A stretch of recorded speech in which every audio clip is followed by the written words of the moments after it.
to back this month. We cannot pay our salary for 1 month. It's really sad. So I think I want us to take it as a challenge as Nigerian women, that we should reach that point, right? What was the question?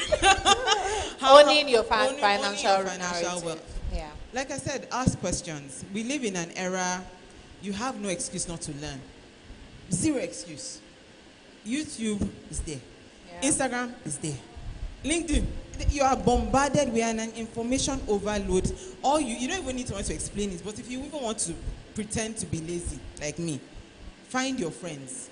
You can't, if you don't have a friend that is a banker, you have a problem. In case you missed her intro, this is... You don't have an auntie that is an idiot. Why don't you have friends? So where do we go next from here? 6 months suspension for Senator Natasha Akpoti-Odoha. And, well, there's a prayer too. Deceive yourself. This year, find new friends. And your new friends have to have money. Like, see my... Honestly, because when you roll with people that are making money, entrepreneurs, people that have, you are challenged by force. Because you look at yourself and you say, what's going on in your life?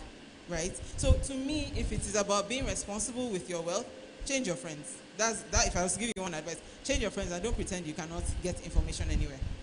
Yeah. Okay. Hi, new friends. Hi, new friends. All my new friends, all of you need to have money. That's what I'm taking away from. Love it. So the question was... So how do you own your financial narrative? Okay. Take charge, basically. And we're using the backdrop of International Women's Day. Yes, okay. we are. So there's this Harvard Business Review article that I read that said that men take more risks under pressure, but under pressure, women take less risks. Please, how many people in this room are under pressure a little bit? Just raise your hand if you're under any sort of pressure at all, from any aspect in your life. Nobody. All of you in the back, you are just happy, no pressure. I'm under pressure. And the thing is, when I read that article, it really struck me because it's basically saying that men have like a fight or flight response to pressure. They're like, okay, we must act. We have to get into it. We have to do this. But women tend to shy away. And this thing is directly related to wealth creation and whatever journey it is you are on towards wealth.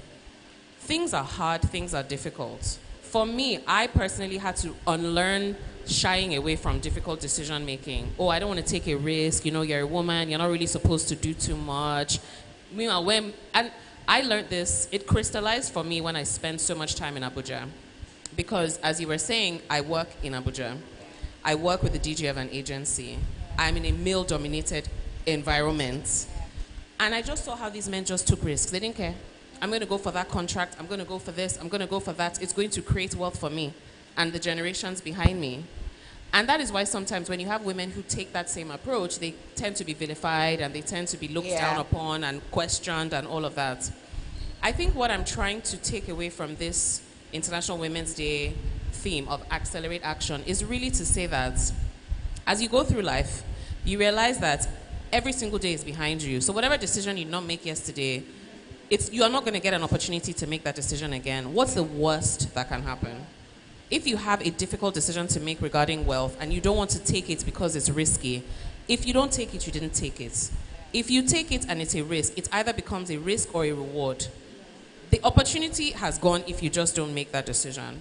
And I've had to make so many hard decisions. So honestly, to answer your question, the journey for me to wealth is just releasing that fear or releasing that I don't really care. Like anybody can think I'm being too risky. Anybody can think I'm being too bold. But if I'm not, it's still not going to happen for me anyway.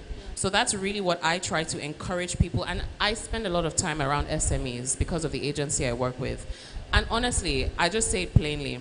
If you don't try, you won't know, you won't succeed. So if you keep saying, I want to, and you don't, you won't. And that's really how I approach my journey to wealth.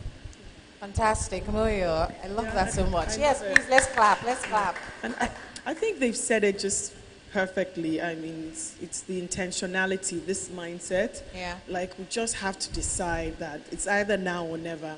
You know, now or never, we sink or we swim. I see so many men that are so not, you know, at the level of competence, as other women about, oh,